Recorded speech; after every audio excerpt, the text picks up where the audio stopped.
Welcome to China Truths. Today we will examine China's interference and influence in Canada's politics and society, including Canadian political aides targeted by Beijing to deceptively control officials. Canada-China ties moving from elite control to state capture. Two-thirds of Canadians concerned about foreign influence through social media. Some MPs knowingly engage in foreign interference. Now, let's dive into the details. It's all covered in today's China Truths. Canadian political aides targeted by Beijing to deceptively control officials. Beijing is targeting Canadian political aides in the hope of covertly influencing their bosses by controlling event schedules, shaping talking points, and handling requests from community groups, according to newly released documents.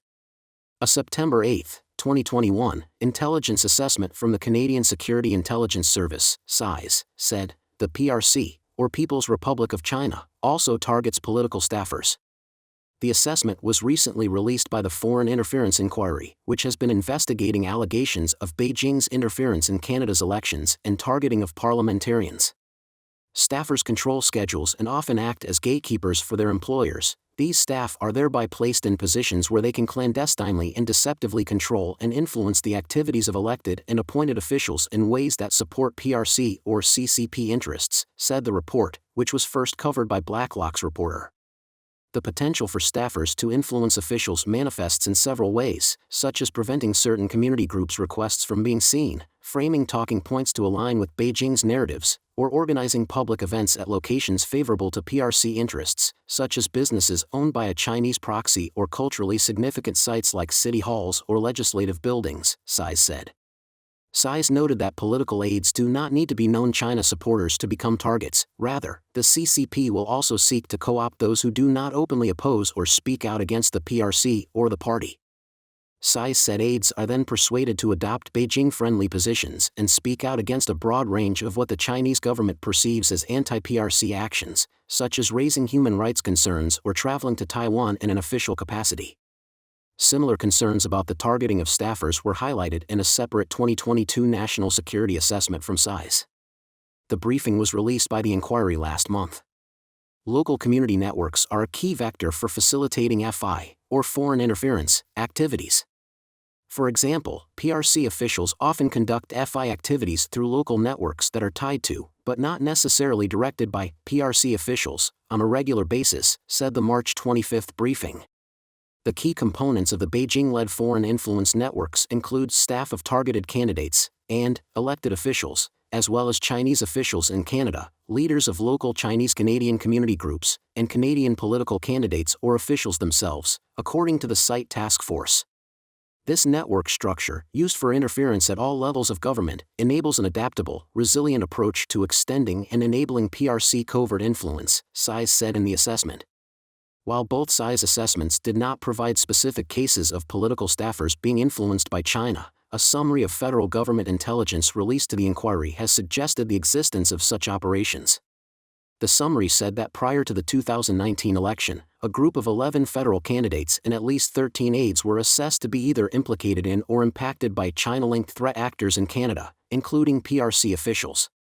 The summary noted that some of these targeted individuals appeared willing to cooperate in FI-related activity while others appeared to be unaware of potential FI-related activity due to its clandestine nature. In one example, intelligence reports indicate that officials from the PRC met with political staffers and specifically conveyed their expectation that the staffers screen their candidates' attendance at certain events, such as those hosted by Taiwanese officials, the summary said. Political staffers are important points of contact because they are part of the information flow process to elected officials and often influence the schedule of events that a candidate attends. Canada-China ties moving from elite control to state capture. China's influence on Canada is evolving from influencing political and economic elites to a more dangerous form of state capture, says a former diplomat posted to Canada's embassy in China. Charles Burton, a sinologist who is now a senior fellow at the think tank Synopsis, made the remark during a September 26 event in Ottawa for the launch of investigative journalist Sam Cooper's third edition of Willful Blindness, a book that examines China's influence in Canada. Sam concludes in the book that the current state of Canada-China relations is not only informed by comprehensive elite capture, but is also moving incrementally towards full state capture, Burton said at the event. Full state capture threatens the integrity of our democratic institutions and undermines the values of openness and honesty and the freedoms of citizenship that define Canada as a great nation, Burton said. He highlighted the role of China's United Front Work Department, which is running a myriad of influence operations here in Canada aimed at undermining the country's democratic foundations. According to research cited by Public Safety Canada, the United Front organization is China's primary foreign interference tool. Canadians need to learn about the United Front Work Department and take this threat from China much more seriously, Burton said. We need to cease tolerating the self-interested, willful blindness of our political and economic elite and replace it with renewed Canadian patriotic, willful awareness. First published in 2021, Cooper's book explores the relationship between the CCP and organized crime, detailing their involvement in the illicit drug trade and money laundering through casinos and Vancouver's real estate market. In the 2022 update to his book, Cooper examined intelligence on the United Front's election interference networks. He delved into a disinformation campaign on the Chinese platform WeChat, which targeted former Conservative MP Kenny Chiu during the 2021 election for his criticism of Beijing's human rights record and his promotion of a foreign interference registry. Cooper expressed extreme concern about Beijing's increasing aggressiveness in its influence tactics, a topic discussed in the most recent edition of his book. I'm learning new information that is of extreme concern. These very same election interference and Chinese Communist Party police station networks, which I'm saying involve organized crime leaders and Chinese secret security services, are not only threatening, especially diaspora residences, but they're also harassing, surveilling, and potentially violently attacking, Cooper told the Epoch Times.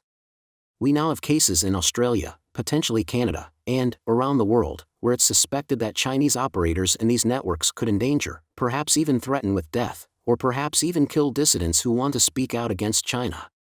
In response to extensive media reports about Beijing's secret operations, Ottawa launched the Foreign Interference Inquiry to investigate Chinese interference in Canada's 2019 and 2021 elections. Commissioner Marie-Josée Hogue acknowledged this influence in her interim report published in May. Before Parliament's summer break, a bill aimed at increasing resilience against foreign interference quickly passed into law. Bill C-70 creates a Foreign Influence Transparency Registry and increases criminal penalties for foreign meddling. When asked about the security measures in place for next year's upcoming election, Cooper said the new law is a good step, but he expressed doubts about its effectiveness. I still don't think the new law in place has the power to really prosecute people involved as foreign agents in attacking Canada's elections and attacking Canadian citizens. So I'm just not confident that by the next election, we will have enough protections in place, he said. Other speakers at the September 26 event highlighted that there is now a growing sense of awareness of China's malign activities among the public and officials. Michelle Juno-Katsuya, former chief of the Asia-Pacific Unit at the Canadian Security Intelligence Service, pointed to a recent outreach campaign by RCMP or Royal Canadian Mounted Police in Montreal to the Chinese diaspora community. In July, RCMP in Quebec launched an online campaign seeking tips on Beijing-linked foreign interference activities. Officers also conducted door-to-door visits in Montreal's Chinatown and nearby Brossard to raise awareness about the threat. The RCMP in Montreal have been very successful in reaching out to the Chinese community, Juno Katsuya told the Epoch Times. I'm a little bit concerned and puzzled why other departments, other RCMP units, across Canada are not doing the same thing, if anything at all, in Vancouver, Calgary, and other cities like Toronto. We should have this outreach program like Montreal has done. Independent MP Kevin Vuong applauded the efforts of allies in combating Beijing interference, particularly the recent arrest and charging of Linda Sun, former deputy chief of staff to the governor of New York. Sun and her husband, Chris Hu, were accused of spying for Beijing and working to undermine U.S. democratic processes. I think the CCP's golden era of being able to interfere in Canada at the extent, the depth, and the breadth that they have been, is probably starting to end now that Canadians have woken up to how extensive they've been, he told the Epoch Times at the September 26 event. Two-thirds of Canadians concerned about foreign influence through social media. 4 in 5 Canadians are concerned about false information affecting the next federal election, while many also fear foreign actors exploiting social media to influence opinions, according to an Elections Canada Commission survey. The survey, which was delivered to the agency in April and first covered by Blacklock's reporter, asked 2,501 Canadians whether they thought different types of electoral interference could have any impact on the outcome of the next federal election in Canada. The largest proportion, 80%, of electors said they believe the spread of false information online could have a moderate or severe impact on the outcome of the federal election. The second largest proportion, 69%, said that foreign countries or groups using social media and other means to influence the political opinions of Canadians could have an impact. The concerns align with investigations of the ongoing Foreign Interference Inquiry, which is scrutinizing the use of traditional and social media platforms by foreign actors for interference. As part of the evidence submitted to the inquiry, a July 2023 intelligence report from the Canadian Security Intelligence Service, CSIS, warned that Chinese-language media in Canada play a crucial role in promoting pro-Beijing narratives and facilitating censorship within the Chinese diaspora. The report highlights WeChat, a messaging and social media application widely used by the diaspora, as presenting enduring challenges because it provides a platform for the Chinese government to exert control and influence by spreading false information. It also said the app, which many in the diaspora use to communicate with family and friends in China, facilitates Beijing's surveillance, repression, and influence over overseas Chinese. Chief Electoral Officer Stephen Perot was asked about the capacity of the federal elections watchdog to monitor social media platforms like WeChat during his September 24 testimony at the inquiry. Perot confirmed that Elections Canada had been monitoring WeChat since 2019. He also noted that a team of 27 individuals was monitoring content across similar platforms in 15 languages during the last election, including Chinese, Cantonese, Punjabi, and Russian. For the upcoming election, he said the number of personnel dedicated to this task will increase to 41. This is a reflection of the fact that our electoral process is increasingly impacted by online conversations, and social media will play in the future an even greater role than it has in the past, he told the inquiry. Concerns over foreign money being used to influence Canadian politics were also cited among Canadians, with 68% of respondents viewing this as a potential risk and 64% expressing concern about foreign hacking targeting electoral systems. Some MPs knowingly engage in foreign interference. Some Canadian MPs knowingly engage in actions that can be considered foreign interference, the former head of the Canadian Security Intelligence Service, CSIS, says. David Vigneault's assertion is similar to a conclusion reached by a group of lawmakers with security clearance on the National Security and Intelligence Committee of Parliamentarians, NSICOP, who said in June that some parliamentarians have been wittingly working with foreign actors. Vigneault's remarks were made in a private hearing, in camera, held by the Foreign Interference Commission conducted in August.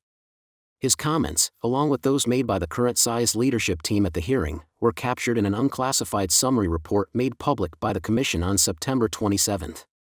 Vigneault divided MPs into three different categories when evaluating their activities in relation to potential foreign interference. His responses are captured under the heading Wittiness. Clearly, some MPs have no awareness of the FI, or foreign interference, threat and are surprised when CSIS speaks with them or they read some piece of information, he is paraphrased as saying about the first category of MPs. The second category involves those who know what FI is and that there is a line, but are unsure of its precise boundaries, according to Vigneault, who left CSIS in July. And then there is the third category, as described by Vigneault, a smaller subset of elected officials are plainly aware that their actions cross the line into FI. The June 3 NSICOP report based on the review of intelligence documents stated that some parliamentarians began wittingly assisting foreign state actors soon after their election.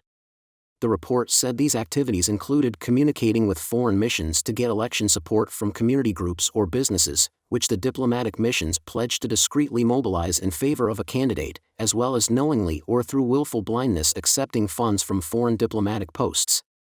The activities also involve providing foreign actors with confidential information on fellow parliamentarians, knowing that such information will be used by those officials to inappropriately pressure parliamentarians to change their positions, as well as responding to the direction of foreign officials to improperly influence other elected officials or parliamentary proceedings, NSICOP said.